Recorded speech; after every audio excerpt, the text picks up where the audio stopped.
waxaa maanta magaalada Kismaayo ee xarunta gobolka Jubbada Hoose lagu soo gabagabeeyay shir u socday wasaaradda dhalinyarada ciyaaraha dowladda federaalka Soomaaliya iyo wasaaradda dhalinyarada ciyaaraha dowlad goboleedka Soomaaliyeed ee Jubbaland. Shirka ayaa waxa uu magaalada Kismaayo ka soconayay 2 maalmood waxaa ka soo baxay warmurtiye ay ku qornaayeen qodobo dhowr ah. Waxaa kamid ah bisha fooda nagu soo heesa ee December ay bilaabi doonaan qorituurka ama isku aadka ciyaaryahanada ka socda maamul goboleedyada iyo gobolka Banaadir.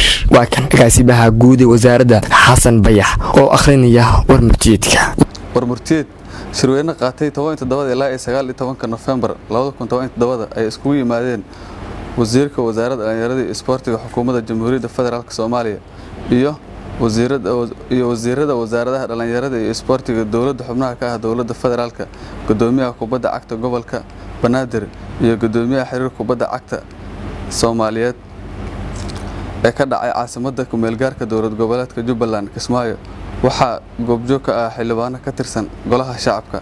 waxaa shirweynaha daafuray madaxweyne ku-xigeenka koowaad ee dowlad goboleedka Jubbaland Mudane Maxamuud Sayid Aadan ahna kusimaha madaxweynaha dowlad goboleedka Jubbaland.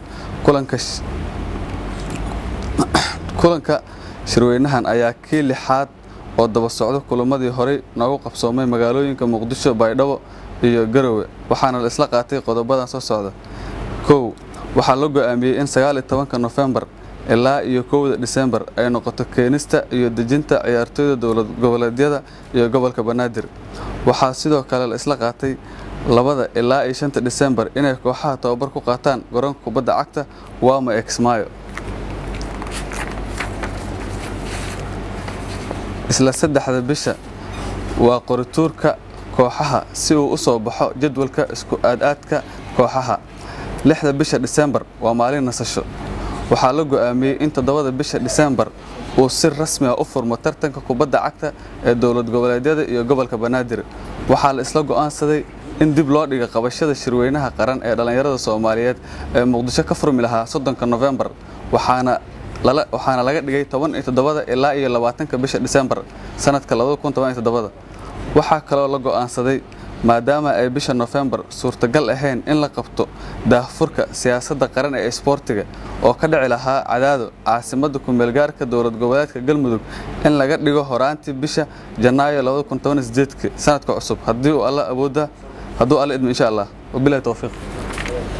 wasiirka wasaaradda dhalinyarada ciyaaraha dowladda federaalka Soomaaliya Marwa Khadiija Maxamed Diiri ayaa waxa ay sheegtay inuu shirkani uu kamid ahaa shirarkii u qabsoomi jiray wasaaradaha dhalinyarada ciyaaraha dowlad goboleedyada iyo tan dowladda federaalka Soomaaliya.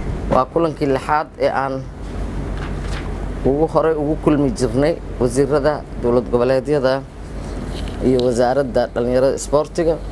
dhinaca wasaaradana waxaa ka socda agaasimaha guud iyo 2 agaasimo waaxid iyo 3 la taliyayaasha wasaaradda kamid ah.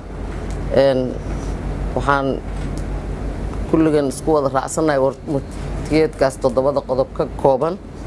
waa Cabdi Qadar Cabdullaahi Abuukar, Kalson TV, Kismaayo.